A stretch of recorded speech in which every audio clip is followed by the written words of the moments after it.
$788 millones en sobornos. 12 países. 4 presidentes peruanos destruidos.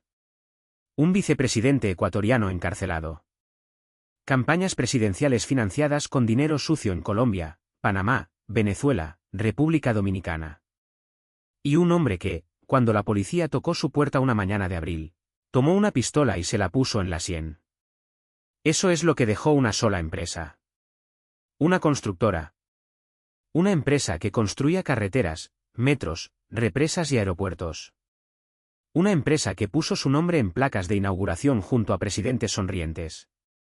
Una empresa que durante décadas fue el orgullo de Brasil y la envidia del continente. Las carreteras que manejas. Los metros en los que viajas. Las represas que dan luz a tu ciudad. Parte de esa infraestructura fue construida con dinero que, antes de llegar a los cimientos, pasó por manos criminales. En los próximos minutos vas a entender exactamente cómo una sola empresa brasileña construyó la red de corrupción más sofisticada en la historia de América Latina. Cómo la operó durante 15 años sin que nadie la detuviera. Cómo compró a presidentes, vicepresidentes, ministros y candidatos en todo el continente. Y por qué, a pesar de todo, casi salió completamente impune. Y al final del vídeo te voy a revelar el detalle más perturbador de toda esta historia. El que los medios casi nunca mencionan. El que responde a la pregunta que, cuando lo escuches, no podrás dejar de hacerte. Empecemos desde el principio. Corría el año 1944. Salvador de Bahía, en el noreste de Brasil. Un hombre llamado Norberto Odebrecht fundó una pequeña empresa de construcción. Nada que sugiriera, en ese momento, que estaba poniendo la primera piedra de lo que décadas después se convertiría en el mayor esquema de corrupción transnacional de la historia latinoamericana. Durante las primeras décadas, Odebrecht creció como crece cualquier empresa seria. Con trabajo, con contratos, con ingeniería de calidad. Presas hidroeléctricas en Brasil. Carreteras a través de selvas impenetrables.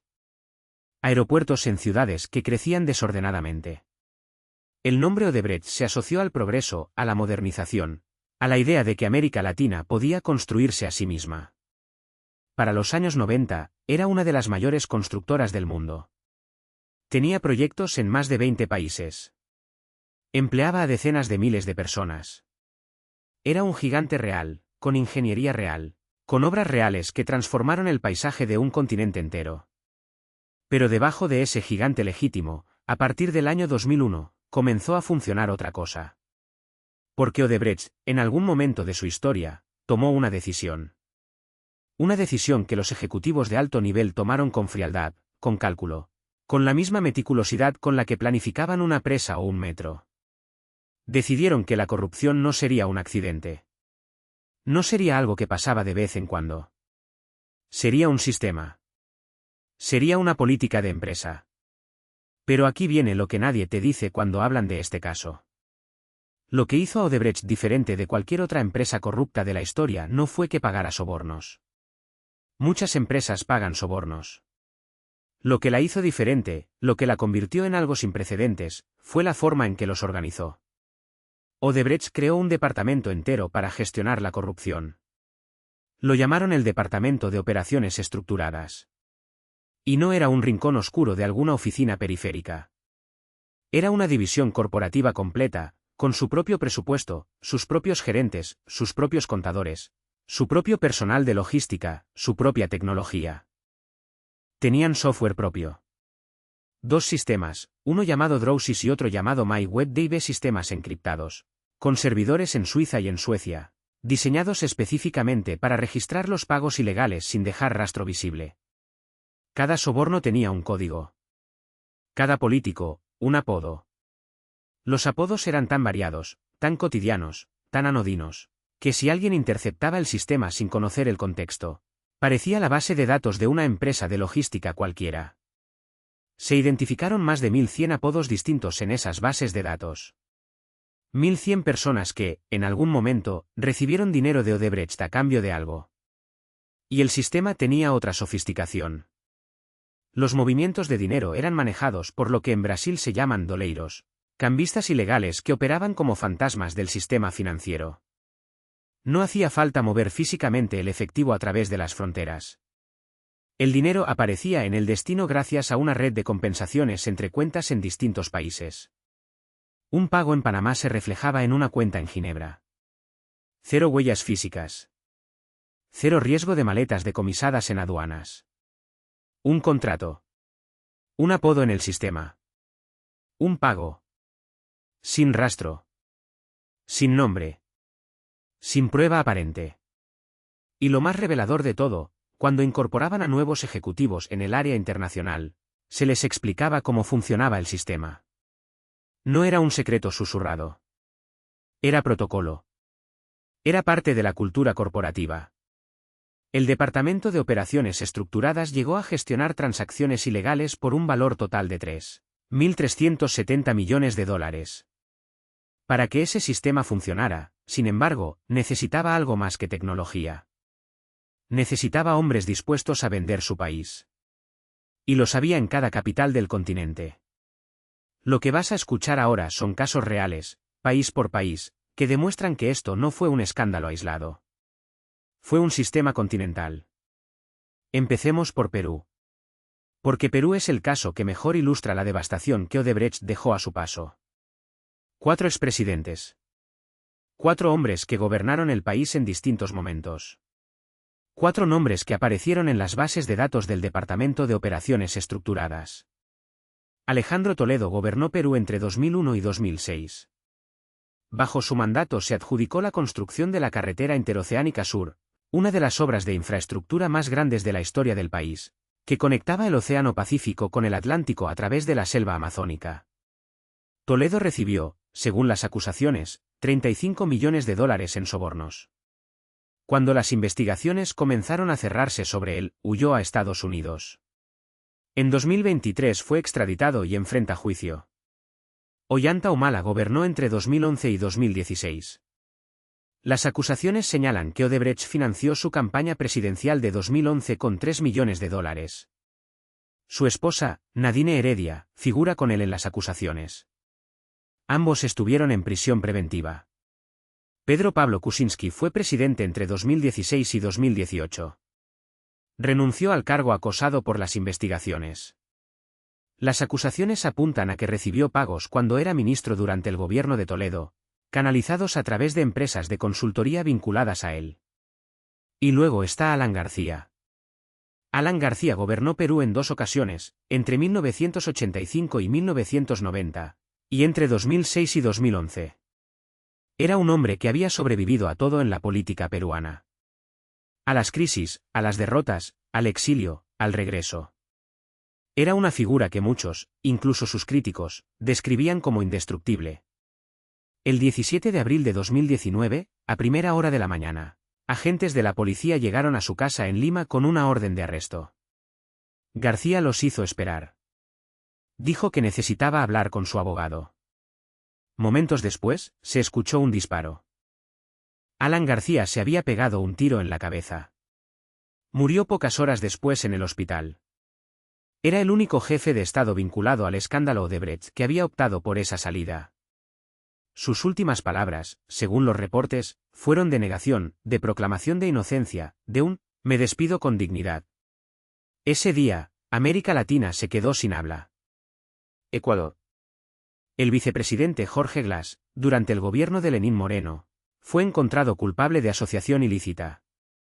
La investigación demostró que recibió $13,5 millones en sobornos a cambio de adjudicar contratos a Odebrecht en sectores estratégicos del Estado. Fue condenado a 6 años de prisión. Era el funcionario de más alto rango condenado por corrupción en Ecuador en décadas. Colombia. Las elecciones presidenciales de 2014 quedaron manchadas por el escándalo. La campaña de reelección de Juan Manuel Santos fue investigada por haber recibido $1.600.000 de Odebrecht a través de una cuenta en Panamá para pagar a un publicista. La campaña de su rival, Óscar Iván Zuluaga, también fue vinculada a la empresa. Y en paralelo, se descubrieron sobornos de $11 millones para la concesión de la Ruta del Sol 2. Panamá. Ricardo Martinelli, expresidente. Juan Carlos Varela, también expresidente, imputado por haber recibido 10 millones de dólares durante su campaña presidencial. El país que sirve de centro financiero para el continente, convertido también en uno de los epicentros de la corrupción de Odebrecht. Y lo más sorprendente es esto: los sobornos solo representaban entre el 1 y el 4% del valor total de los contratos. Apenas una fracción. El problema no era el porcentaje. Era que los contratos valían cientos de millones, a veces miles de millones de dólares. Y ese 1%, multiplicado por decenas de proyectos, en 12 países, durante 15 años, se convertía en una cifra monstruosa. 788 millones de dólares en sobornos documentados. Guarda este vídeo porque lo que viene ahora es la parte que los medios casi nunca cuentan con suficiente detalle. ¿Cómo fue posible que todo esto saliera a la luz? La respuesta llega desde una ciudad brasileña de tamaño medio. Curitiba. Capital del estado de Paraná. 2014.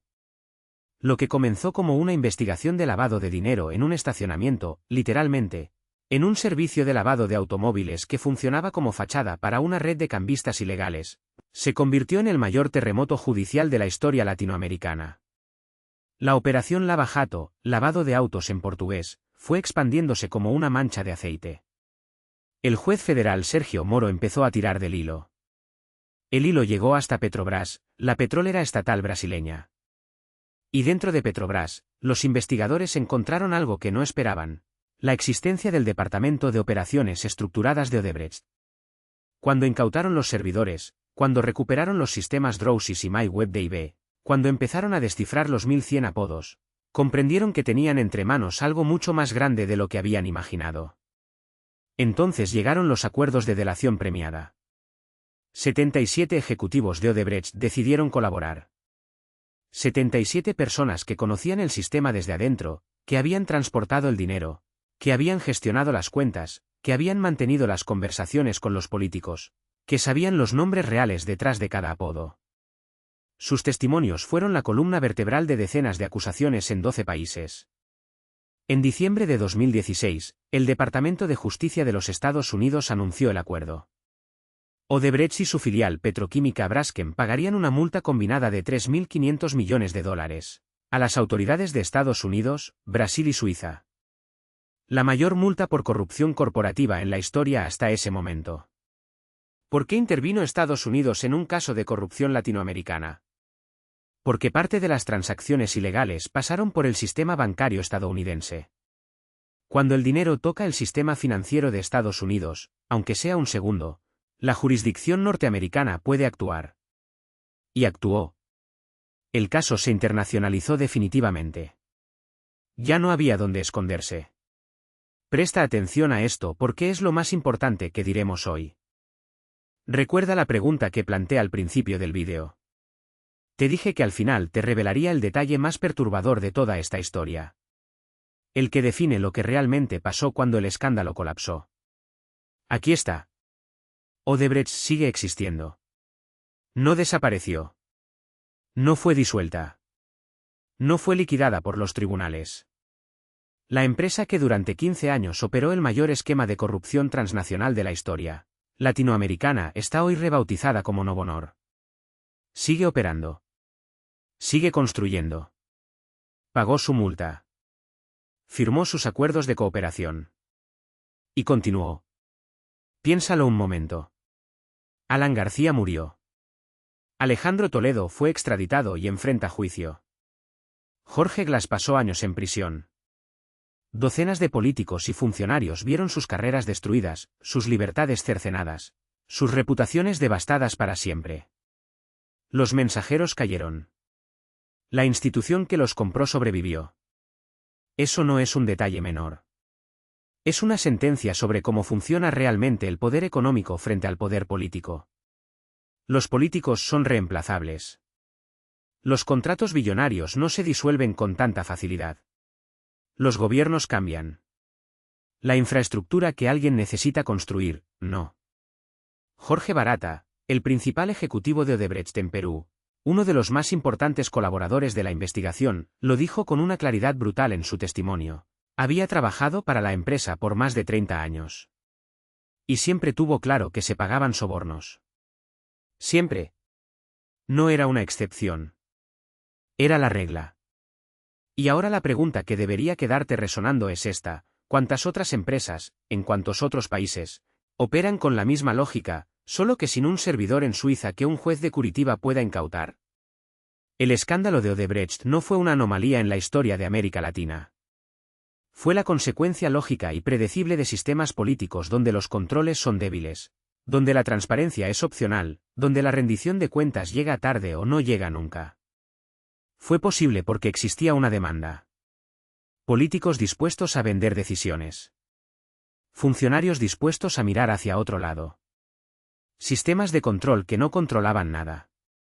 Y el legado más importante que dejó, el único aspecto que puede considerarse positivo en toda esta historia oscura, es que demostró que la justicia puede alcanzar incluso a los más poderosos. Que 77 personas decidiendo hablar pueden derrumbar 15 años de impunidad. Que la tecnología que se usó para ocultar el crimen, también puede ser la que lo expone. Pero también dejó una lección más amarga. Que la impunidad tiene muchas formas. Y que la más sofisticada no es la que protege al criminal de la cárcel. Es la que le permite al sistema seguir operando mientras los individuos caen. Odebrecht construyó carreteras, metros y represas en 12 países. También construyó algo más, la demostración más documentada, más detallada, más irrefutable de lo que la corrupción sistémica le hace a un continente entero. Ese es el juicio que cambió Latinoamérica. No solo el de una empresa. El de un continente que tuvo que mirarse al espejo y reconocer lo que había permitido que creciera.